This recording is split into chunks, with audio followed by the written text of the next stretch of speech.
Greetings, everybody. Let's see what would happen, what the gains or losses would be if someone were to purchase shares of BIL on the very last day to capture the dividend. The reason I'm interested in this is because of BIL's price pattern. On the very last day that you can buy shares to capture the upcoming dividend is when the ETF is at its highest price, and the next day, on the ex-dividend day, the ETF drops by about the amount of the dividend. Using this most recent month as an example, let's say someone bought 100 shares on September 29th for $91.82 a share. The next trading day, on October 2nd, the value went down to $91.45 a share, which would put the person at a $37 loss.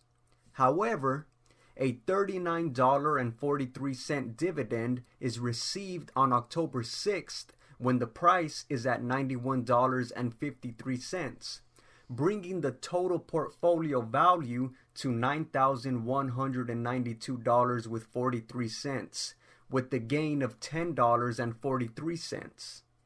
Then, by the time it reaches the next peak on the day before the ex-dividend, the portfolio is up by the full dividend amount of $39.43.